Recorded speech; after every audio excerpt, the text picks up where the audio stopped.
السلام علیکم، میرا نام ہے نجف علی اور آپ دیکھ رہے ہو نجف علی ٹی وی۔ امید کرتا ہوں آپ سب لوگ خیر و عافیت سے ہوگے۔ دعا ہے اللہ پاک سے، اللہ پاک آپ کو اپنی امان میں رکھے۔ ایران کے ایک گاؤں میں دو بھائی رہا کرتے تھے۔ دونوں میں بہت زیادہ محبت تھی۔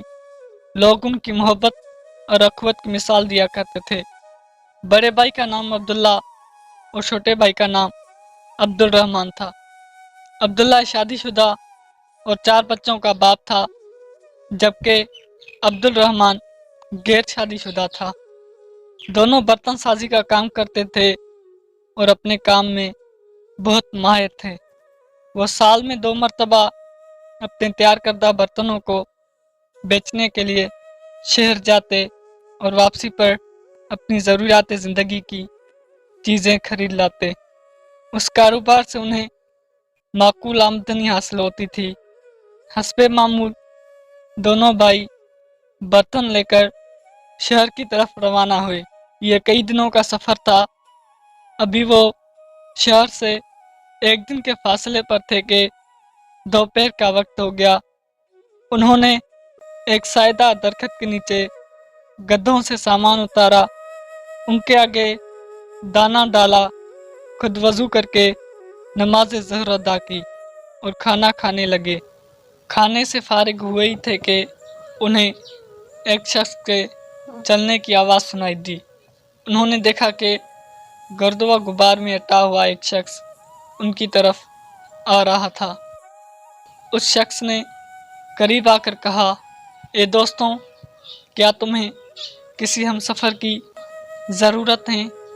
بڑے بھائی نے جواب دیا، کیوں نہیں، ہم سفر کی وجہ سے سفر آسان ہو جاتا ہے۔ اجنبی ان کے پاس بیٹھ گیا اور اپنے میٹھے لہجے سے دونوں کو اپنا گرویدہ بنا لیا۔ کچھ دیر آرام کے بعد سفر دوبارہ شروع ہوا۔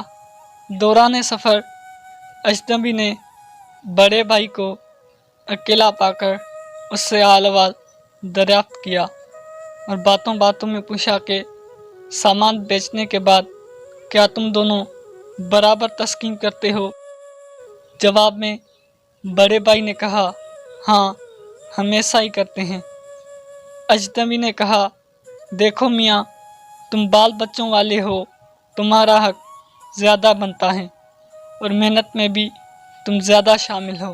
چھوٹا تو اکیلا ہے، کیا تم نے کبھی اس پہلو سے بھی سوچا ہے؟ اسی طرح اجنبی نے بڑے بھائی کے دل میں وسوسہ پیدا کر دیا۔ اس نے دل میں عہد کر لیا کہ اس دفعہ وہ زیادہ حصہ لے گا۔ اجنبی نے اسی طرح موقع پا کر چھوٹے بھائی سے پوچھا، سامان بیچنے کے بعد تم دونوں برابر تسکین کرتے ہو؟ چھوٹے بھائی نے بھی وہی جواب دیا، ہاں، ہم ایسا ہی کرتے ہیں۔ اجنبی نے کہا، میاں، تمہاری ابھی شادی ہونی ہے، گھر بننا ہے اور آمدنی کی تسکین میں تم گھاٹے میں رہتے ہو، کام کاج بھی تم زیادہ کرتے ہو۔ بڑا بھائی تو اپنے بچوں میں مصروف رہتا ہے، اس طرح تمہارا گھر کیسے بنے گا؟ شادی کے اخراجات کہاں سے آئیں گے؟ چھوٹا بھائی بھی وسوسوں کا شکار ہو گیا اور کھچا کھچا رہنے لگا۔ اجنبی سائے کی طرح کبھی چھوٹے بھائی کے کان بھرتا تو کبھی بڑے بھائی کے کان بھرتا۔ شہر پہنچنے کے بعد سامان بہت اچھے داموں میں فروخت ہو گیا۔ ضروری خریداری کرنے کے بعد دونوں بھائی جامع مسجد میں جمعۃ المبارک کی نماز پڑھنے گئے۔ امام صاحب نے خطبے کے دوران سورۃ الناس کی تشریح فرمائی کہ شیطان کس طرح انسانی ذہنوں میں وسوسے پیدا کرتا ہے، اور فرمایا کہ اگر کوئی آپ سے کوئی ایسی بات کرے جس سے آپس میں پھوٹ پڑے، بے اتفاقی پیدا ہو یا حرس جاگ اٹھے تو آپ لوگ فوراً لا حول ولا قوت الا باللہ العلی العظیم پڑھیں۔ اس طرح وہ شیطانی وسوسہ فوراً غائب ہو جائے گا۔ دونوں بھائیوں کی سمجھ میں بات آ گئی۔